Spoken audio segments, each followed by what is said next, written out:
तो मैं आज आपको जीके पढ़ाऊँगा।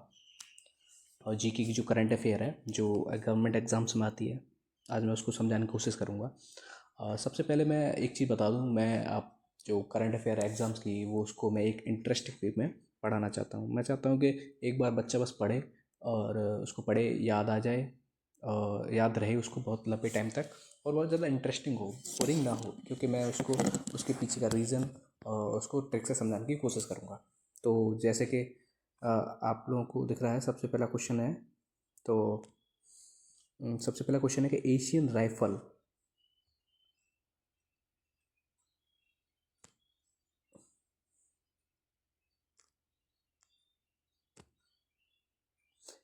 राइफल पिस्टल चैंपियन 2026 में 10 metre air pistol mixed team में रजत पदक किस जोड़ी ने जीता है? तो इसका आंसर है ऑप्शन बी। इसका आंसर है ऑप्शन बी। तो सुरुचि सम्राट राणा। तो मैं इसको एक याद करने की मैं ट्रिक बताता हूँ, जैसे मैंने आपको वीडियो की शुरुआत में बताया ये है। तो सुरुचि भी जो सुरुचि है, एक जो वर्ड है वो स्टार्ट होता है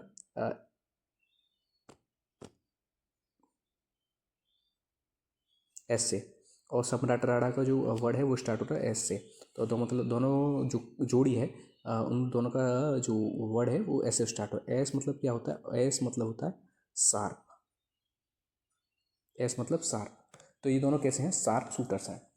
ये दोनों कैसे हैं? ये दोनों शार्प शूटर्स हैं। तो जब भी कहीं भी दो वर्ड्स दिख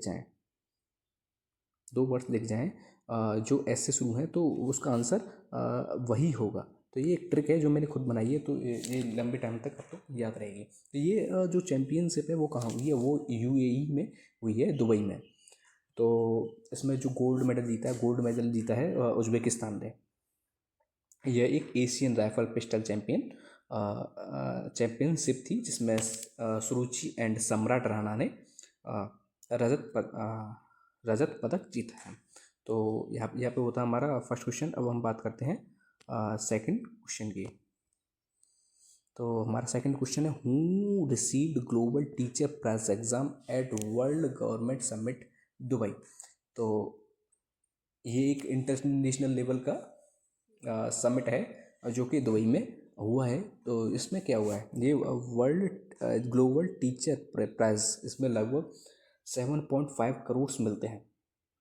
7.5 करोड़ मिलते हैं, जो कि एक यूएई में आयोजित हुआ है। तो इसका आंसर है रंजीत नागी। इसका आंसर है रंजीत नागी। तो रंजीत नागी, तो नागी मतलब मैं इसको एक ट्रिक बताता हूँ याद करने के लिए कि रंजीत नागी को हम कैसे याद करें। नागी मतलब नागा। तो नागी मतलब नागा। नागा बाबा होते हैं, वो कैसे होते हैं? एक अच्छे लोग होते हैं। नागा बाबा कैसे लोग होते हैं? अच्छे लोग होते हैं, जो पहाड़ों पर रहते हैं, जो भगवान की तपस्या करते हैं, और वो समाज के लिए बहुत ज़्यादा योगदान देते हैं।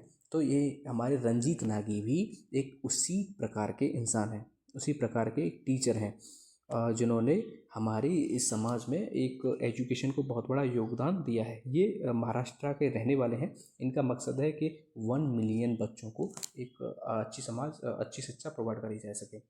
ये ज़्यादातर पिछड़े वर्ग और जो गांव में शिक्षा का योगदान कर रहे हैं। तो अब हमारा अगला पॉइंट है कि भारत का पहला बुजुर्ग समिट किस राज्य ने घोषित किया है? तो मैं सबसे पहले मैं बात करना चाहूँगा कि बुजुर्ग समिट सीनियर सिटीजन बजट होता क्या है? तो मैं इसकी बात करूँ तो ये होता है कि आपका जो खर्च ज़्यादा हो और आय कम हो, आर्थिक संकट जैसी स्थिति में हम सीनियर सिटीजन बजट अनाउंस करते हैं। तो ऐसी कंडीशन हमारे केरल की, इसके पीछे कई सारे रीजन्स हो सकते हैं, जैसे कि आर्थिक संकट और भूकंप जैसी स्थितियाँ हो सकती हैं। और ऐसा भी हो सकता है सामाजिक कार्यों में ज़्यादा पैसा खर्च होना। और इस स्थिति में तो ये कहाँ पे हुआ है? ये हुआ है हमारा, इसका आंसर है आंसर नंबर सी, केरल। तो केरल की कंडीशन शायद हमें लगता है कि ज़्यादा अच्छी नहीं है, तो इसके लिए क्या ही कर सकते हैं। और ठीक है, अब हमारा अगला क्वेश्चन है कि where was the world interfaith harmony week 2026 observe. तो विश्व अंतर धार्मिक सद्भाव सप्ताह 2026 कब मनाया जाता है? तो ये मनाया जाता है 1 फरवरी से 7 फरवरी के बीच में। 1 फरवरी से 7 फरवरी 9 के February बीच 2026 में मनाया जाता है। तो ये जो है ये वैलेंटाइन वीक से बहुत अलग है। ये मत सोच लेना कि वैलेंटाइन वीक का ही पार्ट है, ये बहुत अलग है। इसमें होता क्या है, इसमें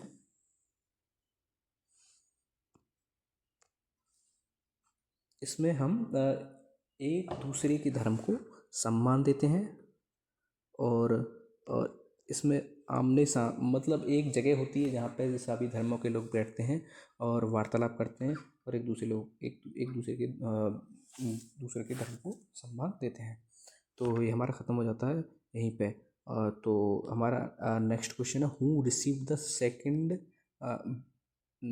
22 Upendra Nath Brahma soldier of humanity award. तो इस सोल्जर ऑफ ह्यूमैनिटी मतलब ये नहीं है कि वो एक सिपाही है आर्मी में या डिफेंस में, किसी आर्म फोर्सेस में। तो यहाँ पर सोल्जर मतलब है ह्यूमैनिटी का सोल्जर है, जिसने अवार्ड पाया है, जिसने बहुत समाज में एक बहुत ही ज़्यादा मानवता का कार्य किया है, सोशल सर्विसेज एंड ह्यूमैनिटी के लिए काम किया है। और इसमें ज़्यादातर ट्राइब्स के लिए, पिछड़े ये वर्ग और आदिवासियों के लिए काम किया है। तो ये जो इंसान है ये कौन है? इसका आंसर होगा ग्याल सुम आशी दोरजी वांगमो वांगचुक। इसका नाम भी भाई बहुत लंबा है, इसमें हम क्या है। और इसका आंसर है ऑप्शन बी। तो ये कहाँ के रहने वाले हैं? ये हमारे रहने वाले हैं आसाम के। तो भाई ये आसाम के हैं, तो आसाम में भी बहुत अच्छे लोग हैं जिन्होंने सोल्जर ऑफ ह्यूमैनिटी का एक ये वाला प्राइज़ जीता है। ये एक बहुत बड़ी उपलब्धि है, शायद एक दिन मैं भी जीत पाऊँ शायद इसको। देखते हैं क्या होता है, शायद आप भी मेरा नाम करंट अफेयर्स में पढ़ोगे। और हमारा अगला सवाल है, which became the first retail company to reach 1 trillion market value. तो हमारी सोसाइटी में, हमारे वर्ल्ड में जो भी है, बहुत सारी ऐसी कंपनियां हैं जिनकी वैल्यूएशन 1 ट्रिलियन से ज़्यादा है। तो जैसे कि माइक्रोसॉफ्ट हुआ और एप्पल हुआ। तो माइक्रोसॉफ्ट का लगभग जो वैल्यूएशन है वो 3.5 ट्रिलियन डॉलर के लगभग है और एप्पल का 3.3। तो हम इन कंपनीज़ की बात नहीं कर रहे हैं, हम बात कर रहे हैं रिटेल कंपनीज़ की। तो ऐसी कौन सी रिटेल कंपनी बताओ? तो उसका आंसर है ऑप्शन सी, तो वालमार्ट। वालमार्ट, तो हम रिटेल कंपनी की बात कर, रिटेल कंपनी कौन सी? वालमार्ट। वालमार्ट एक ऐसी कंपनी जिसका वैल्यूएशन 1.8 ट्रिलियन वैल्यू मार्केट है। अब हम बात करते हैं, तो लगभग कितना करोड़ होता है? तो 1 ट्रिलियन डॉलर, ये लगभग 9 लाख करोड़ के बराबर होता है। तो ये एक बहुत ही बड़ा अमाउंट है। अब हमारा नेक्स्ट क्वेश्चन है, who became the first Iranian women to join the International Olympic Committee.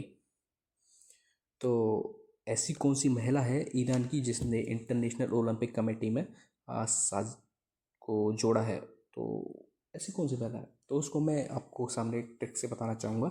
तो इसका नाम है ऑप्शन सी। ये है हमारा ऑप्शन सी, ये है सोराया अगाई हजियागा। तो इसको याद करने की जो ट्रिक है